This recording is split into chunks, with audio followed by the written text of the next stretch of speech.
Hi guys, we're going to take a quick look back at some early demos of my reality project on the Amiga. These are taken from about 94 to 95, and we'll look at what I think are the only demos of it that still exist. Let's take a look. Okay, this first one, this is actually the only one that's Raycast, and the way it works is you've got a picture and we're scanning across the floor across that picture to look for values that are non-zero, and any value that's not zero is a wall fragment. So there's like a cache of wall strips, and then it just draws a strip. It's very fisheye, very inaccurate, as you can tell by the bottom down of the walls. But this was very early, probably 94 sometime. We're starting to work on chunking the planar. So the ambition was pretty high at the time. And I think this is emulated to be running on an 020 Amiga 1200. So the performance isn't that bad actually. As you can see there, it's stepping outside of the chunk of memory that defines the map. It doesn't work like Wolfenstein, where you've got like a grid, and that grid, the tiles have a certain size and steps through those. It's pretty cool to see that. I thought I'd lost all these demos, by the way.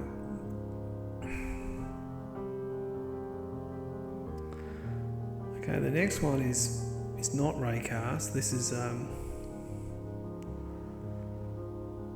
it's actually further along than I thought it was. The environment's a Polygon environment, but we've got limited rotation, so we can just rotate around the vertical axis. And we have transparent walls. We've got walls that are not orthogonal. We can just connect any wall, but you'll notice that it's not prospectively correct. And some of the same inaccuracies can be seen towards the bottoms of the wall fragments when it's scaling. Yeah, actually a little bit of inaccuracy there between the walls too. I don't remember when this one was. This is probably about 95 when this was made. Amongst about 10 other things we were trying to do at the same time. I'm pretty sure it's 64 colours as well. And the mountains behind it, they would be sprites. I was trying to get some benefit out of using hardware sprites in those days, but it's not depth queued or anything like that. You've got no floor at all, and all the CDP routines are optimised for 020s. I think that these two demos here, I think these ones are very similar.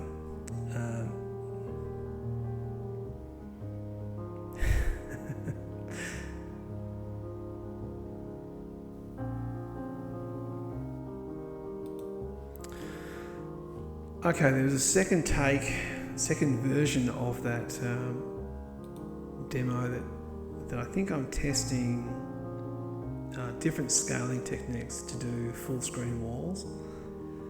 As you can see, they're overlaid over each other, so you're trying to do layers of these transparent fragments. The way it works is you have a solid wall pass, and then you have a transparent wall pass.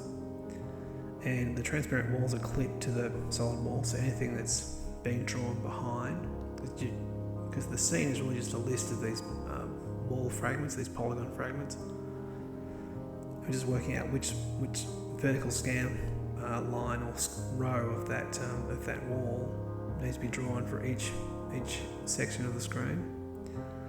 When there's multiple layers, we need to have, I think it has a buffer of maybe 8 layers that can appear over the top of each other. and it does an insertion. Insert the new fragment, whether it's in front of the other ones or behind them, for every vertical strip. Yeah. But there's lots of theories about, well, maybe I can do different types of renders and so forth, trying to optimize the code to render 2 walls at once or three walls at once, that kind of stuff. I think these are all the same. Oh, that one's in a lower resolution, so I'm running probably, yeah, it's at least 2 pixels high, so it's probably, I think the frame buffer is 256 by probably 128. I don't know now.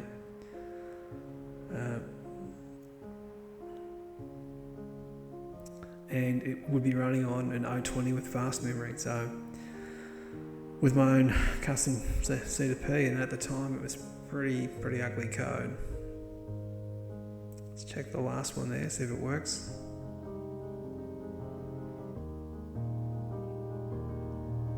Some of them crash. Yeah, so probably 2 by 2 here.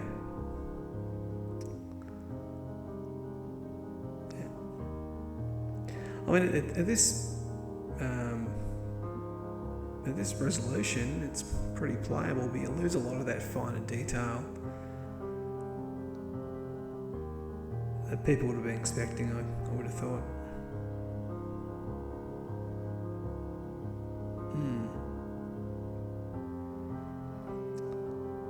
Yeah, I don't know what in particular I was testing with these demos. I just found these old executables, and these are what they are.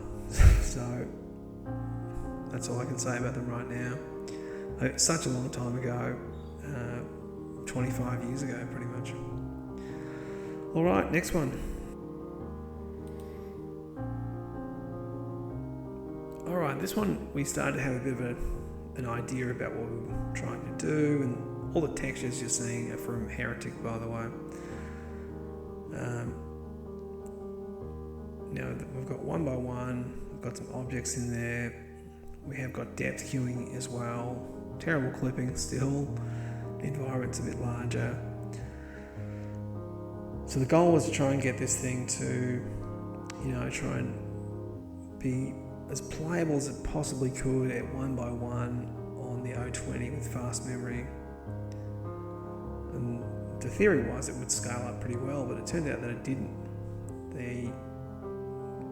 When we tested it on O30s and O40s at the time, it just choked. It absolutely choked. I'm not quite sure why, but obviously someone today could probably shed a lot more light on that. You've probably seen this one before. This generation of the demo was used in a promotional video when we're trying to get funding to try and stay afloat, pretty much. I think we're changing resolution here, probably 2 by 2. As you can see, I mean, for a 1200 with I-20 in it, that's a pretty decent frame rate. I think what really killed these projects was by the time we were getting a better resolve, getting our techniques up to scratch pretty much, other people have written better ones. Gloom came out around the same time, and there was other demos out there. One called Poom was in a scene demo at the time. I don't know who wrote that one, but it was beautiful. Alright, this must be 2 by 2. I think in this version too, I'm using a combination of a processor and blitter assisted chunking to planar. So I'm probably I had an approach where I was using like a pre-calculated C2P, and the first pass would copy it down to chip memory, and then the multiple passes to unscramble what was left.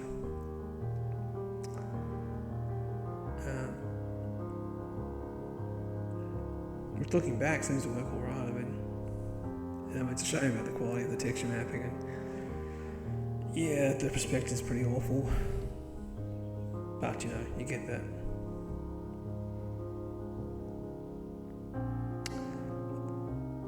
With these demos, I mean, you can see some errors there. Maybe that's 2x2. Yes, the toggle for floors, there you go. I can never get the floors quite to work as I imagined it should. It's one of those things where I just thought, well, I'll implement it and then I'll worry about getting it accurate later on, like most things in these demos. Because I wanted to know whether it was just how fast you could get it, or I could get it to. I was pretty sure that other people out there could do a better job, but I thought if I could get it to a point where, we've got the 3D objects in this version. This is not part of the scene, it's an overlay pretty much. It's read into the chunky buffer and processed down the... there's no clipping in this version. I spent a bunch of time and wrote a version of the polyfiller to do vertical strips rather than horizontal spans. And the idea was to use the horizontal clips against the solid walls to cull objects out from behind things. But it never got that far. You know, just time was slipping away and motivation was slipping away, and of course the world was moving on. Consoles were here to stay by then.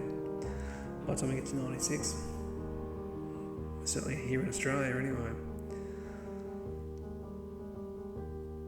It runs better than I remember it running, but we are running on the emulator, so I might well have it tweaked up a bit higher than what it should be. I think that's it.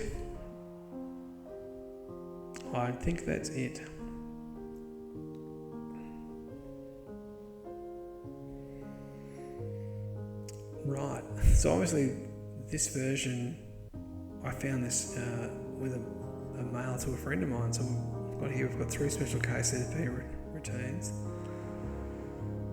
I've re-optimised the chunky deplaner. I've got new vector demo switch, pattern floors, okay, an average display for the frames per second.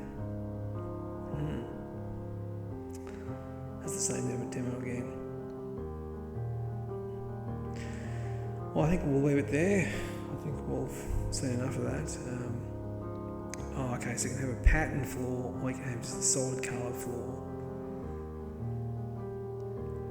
And the pattern and the solid colour, the chunky deplaner was doing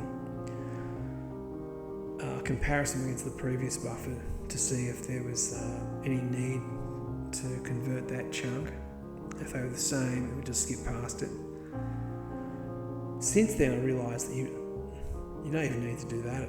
I wouldn't have thought. You could do, if you ran through the whole scene, generated your vertical segments, or a list of all the segments, then you can work out what columns need to be converted and what other parts don't need to be. So you can just have like a bleed fill for the background or something. Probably get away with it much cheaper like that. Of course, when you're up near a wall like that, you wouldn't. But when you're in a normal scene where you've got probably a 50-50 distribution of the amount you're rendering, like there, for example, it's quite a small amount you're rendering. Could have worked alright. Probably been done to death by now, I have no idea.